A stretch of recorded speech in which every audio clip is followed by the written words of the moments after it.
Make her feel welcome and just get your tissues out. This is Laura. Her husband's going to be here in a few minutes with her treasures. I claim nothing over the story. God has completely woven his way into my heart and my family's hearts and our lives, and I just want to share what he's done over the last few years with us. My husband and I have been married for almost 10 years. Like most couples, after a few years, you're ready to start your family, and it's just funny listening to Frances talk about when she was little and her dolls. I'll just give you one little piece where God started in my heart at 6 years old. My very first Cabbage Patch kid was a little black bald-headed boy, and his name was Rocky Maxwell, and the only Cabbage Patch kid I remember his name. So he was the start of our story with what God has done. But anyway, so we tried to start our family biologically and ran into lots of issues and all kinds of crazy stuff, and but we were still pursuing a biological child, and we got invited to go to the homecoming at the airport for my friend who was bringing home their little boy from China. And this was really my first taste into adoption, and I'm like, sure, we'll go. This is a family friend. They're bringing their son home. How exciting. Great. Yay for them. So I go, and I'm wrecked. I'm like, oh my goodness, this is crazy. I just watched this family literally just come together, and their whole church community just embraced them, and it was just this beautiful moment.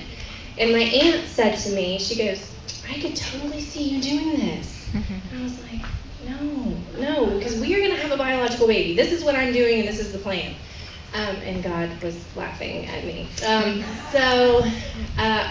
a researcher, so I research everything. So I started researching adoption, and the paperwork alone, I was scared to death. I was like, there's no way we can do this.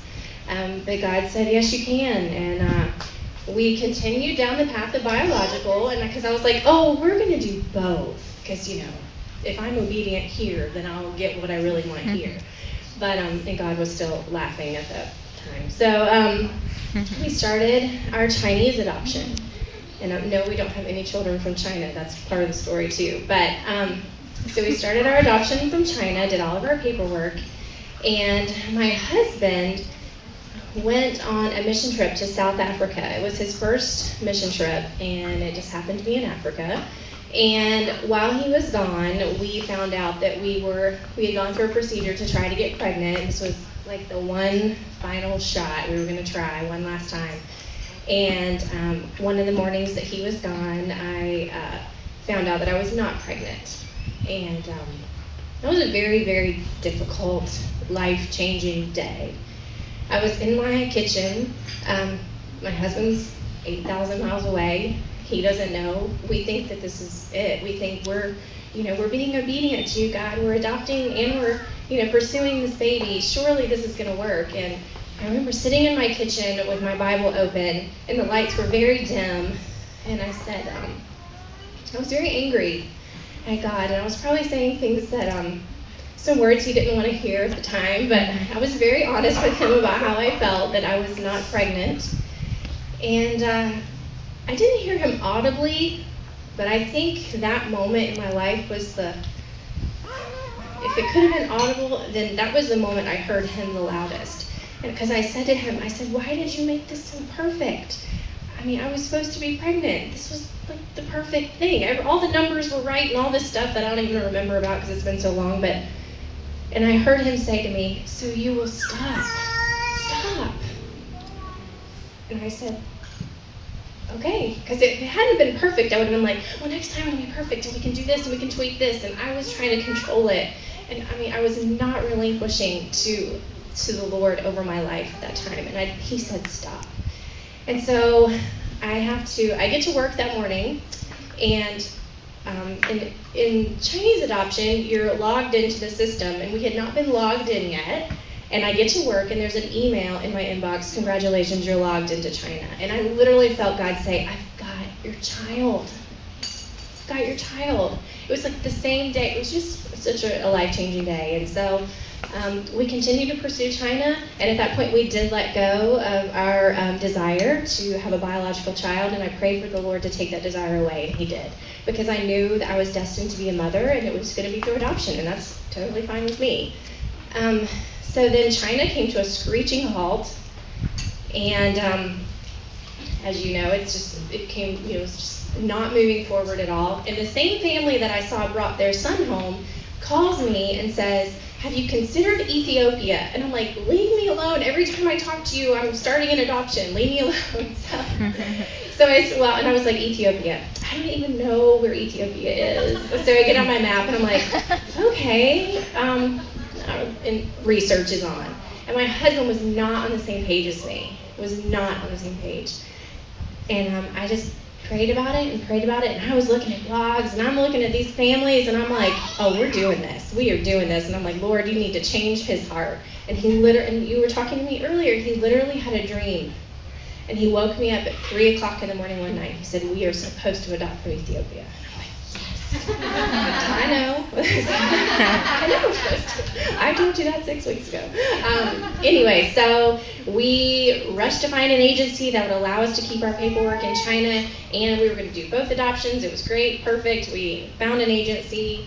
The process in Ethiopia was in 2007, was much different than it is now. It was much faster. It was a newer program. So we're sitting talking to the agency, and they're telling me timelines, and they're like, oh, and you'll probably have your referral, which is when you're matched with your child, by November. And this was September, and I thought she meant the next year. And I went, oh, okay, 14 months. She goes, no, 2. And I was like, oh, okay, I'm used to China. This is going to take years, but she said 2 months. So I just remember we went out of town for Thanksgiving that year. This was fall 2007. And 2 days after, I think it was the Monday after Thanksgiving, I was at work, and I got the email from our agency saying, we have a referral for you. And I did not open that email. I cannot believe I did not open that email because his pictures were in there. And I don't know if he's got pictures rolling of, I don't know. The front of the baby. Yeah, and I know that he's going to show some pictures from just throughout our journey. But anyway, yes, so that is him.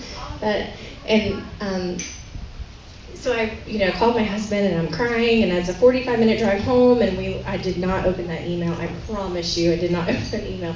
So we got home, and Tim and I, it's this amazing moment, and we're looking at him, and this is our son, and it was like everything we'd waited for. So Christmas comes, and we're getting his room ready, and they're telling us timelines, and we're thinking early spring we'll be able to bring him home, and he was 1 month old in those pictures. And then over Christmas, we named him Brighton, Brighton, Brighton Asher. And and I just love how God works with names too. I just believe that he names us and our children. But so we got his room ready, everything's done. I had baby shower, everything. And we find out over Christmas he's gotten very, very, very sick. Spent 9 days in the hospital. With severe diarrhea, throwing up, could not get everything under control. And I was a little angry because my agency tried to protect us from this information, but as Christians, I'm like, no, we need to pray. You need to tell us because we have a community of people that will, stand up and pray for these children. And so then he got admitted back into the hospital a few days later, and we're a wreck. We're like, Lord, what are you doing? You take us from infertility to this and to China, and China stops, and we're being obedient, and we're not getting what we want.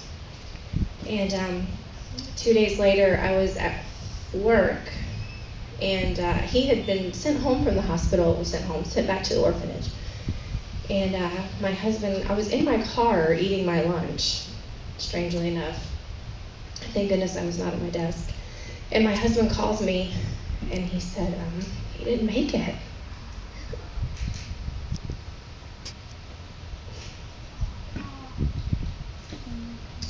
And I was broken, and I was angry and sad, and I didn't understand. I'm like, how could he not make it? But we prayed. I just had this checklist of things I thought we were supposed to do in order to have our family. And so I had to have someone drive me home because, after that news, I was completely devastated. And my husband met me at home. And I remember sitting there that night. We didn't even answer the phone. The phone was ringing off the hook and people leaving, heartfelt prayers and consolation to us. And people were broken too. They had watched us over the last 3 years try so hard. And I think at that point, Tim and I say, anyone could have looked at us and said, we will understand if you just quit. You're done. It felt like every door was shutting in our face. But luckily, we are probably two of the most stubborn people ever. And I remember looking at Tim that night. We were sitting on the couch, and I said, we're not done. I was like, this just burns me up that this little boy died and did not have to die. This fueled our passion to adopt. I was like, no, we're going back. And it was, for us at that point, that's all it was. It was like, okay, we're going to adopt this. We're not walking away. I think people would have understood if we walked away. And the very next day, I went down to my agency's office and I said, we want to keep moving forward. We're hurting and we're aching, but we want to keep moving forward. And they said, okay, and they were so good to us in those darkest moments. And but my husband, Tim, just still was like, but I want a boy. And I'm like, okay. So I told him, I said, we'll wait for a referral. And they said, well, in this orphanage that we work with, there's not any boys right now, so you are going to have to wait. But there's one little girl. And I went, oh, he doesn't want a girl. And that girl it's his girl now. But I don't know if you see Marin's picture. I don't know where her picture is. Let me see. Yeah, if you click on that one, if you go down one more. Yeah, that was the first time we held her. But, and I said, well, let me go home and let me talk to my husband and let me see if I can, convince him that we do want a girl. So I said, give me 30 minutes. I can totally do this. So I drove home and I'm like, okay, God, we got to change the room is blue. What do we do? I went home and he was like, who am I to say no to the Lord? If he's brought this child, who am I to say no? So I'm jealous because I can't see the pictures. But I get to live with her. But, and so my husband and I went out of town the next week. I had a conference. It was just, God is so good in his timing.